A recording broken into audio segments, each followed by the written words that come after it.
നമ്മുടെ ബിസിനസ് സാധാരണ നിലയിൽ നിലനിർത്തി പോകണമെന്ന് ആഗ്രഹം ഉണ്ടെങ്കിൽ, അതായത് ഒരു സാധാരണ ലാഭത്തിലാക്കണമെന്നുണ്ടെങ്കിൽ, നിങ്ങൾക്ക് നഷ്ടമില്ലാത്ത ചെയ്യുന്നുണ്ടെങ്കിൽ 4 കാര്യങ്ങൾ നമ്മുടെ ബിസിനസ്സിൽ എപ്പോഴും ചെയ്തുകൊണ്ടിരിക്കും.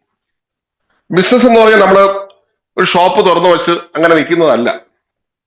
ഈ 4 ഞാൻ പറഞ്ഞ സ്റ്റെപ്പ് നിങ്ങളെ ബിസിനസ്സിൽ ഇങ്ങനെ തുറന്നു കൊണ്ടുപോയി കഴിഞ്ഞാൽ നിങ്ങളുടെ ബിസിനസ് നഷ്ടം ഉണ്ടാകില്ല. 4 കാര്യം. ഒന്നാമത്തെ കാര്യം OTO, അപ്സെല്ലിംഗ്, ക്രോസ് സെല്ലിംഗ്. നിങ്ങൾ ബിസിനസ് ഒരു കാറാണെന്ന് സങ്കല്പിക്കുക. അതിന്റെ ഒരു ടയറാണ് അപ്സെല്ലിംഗ്, ക്രോസ് സെല്ലിംഗ്, OTO എന്ന് പറയുന്നത്.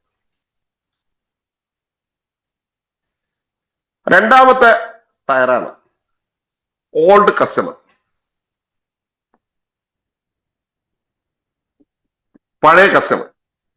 നിങ്ങളുടെ ഷോപ്പിൽ വന്നിട്ട് ഇപ്പം വരാത്ത നിരവധി കസ്റ്റമർ ഉണ്ടാകും, നിരവധി ആൾക്കാർ. നമ്മൾ അവരെ പിന്നെ മൈൻഡ് ചെയ്യാറില്ല, നമുക്ക് അറിയുപോലില്ല. കസ്റ്റമർ ലിസ്റ്റ് ഉണ്ടെങ്കിലല്ലേ ഇത് അറിയാൻ കഴിയുക. നിങ്ങൾ പരിശോധിച്ച് നോക്കൂ, പഴയ നിങ്ങളെ പ്രൊഡക്റ്റ് വാങ്ങിച്ചിട്ട് ഇപ്പം മൈൻഡ് ചെയ്യാത്ത, അല്ലെങ്കിൽ നിങ്ങൾ അങ്ങോട്ട് ചെയ്യാത്ത കുറെ ആൾക്കാരുണ്ടാകും. അങ്ങനെയുള്ള ആൾക്കാരുടെ അടുത്തേക്കും ഈ അവരെ ഫോൺ നമ്പർ ഉണ്ടെങ്കിൽ ഈ OTO, അപ്സെല്ലിംഗ്, ക്രോസ് സെല്ലിംഗ് കൊടുത്തുകൊണ്ടേയിരിക്കുക, അവരെ അറിയിച്ചുകൊണ്ടേയിരിക്കുക. നിങ്ങൾ മൈൻഡ് നോക്ക്, അല്ലെങ്കിൽ നല്ലൊരു ഷോപ്പൊക്കെ നോക്ക്, അവർ ഈ ഓൾഡ് കസ്റ്റമർക്ക് എപ്പോഴും മെസ്സേജ് അയച്ചുകൊണ്ടിരിക്കും. നമ്മൾ വിചാരിക്കും ശല്യം, അങ്ങനെ ശല്യമൊന്നുമല്ല. ഇത് അയക്കുന്നതിൽ വീണ്ടും 20% ആൾക്കാർ വീണ്ടും വരും. അടുത്തൊരു കാര്യമാണ് റഫറൽ. റഫറൽ കസ്റ്റമർ നിന്ന്, ഈ വരുന്ന കസ്റ്റമർ നിന്ന് റഫറൻസ് ചോദിക്കും.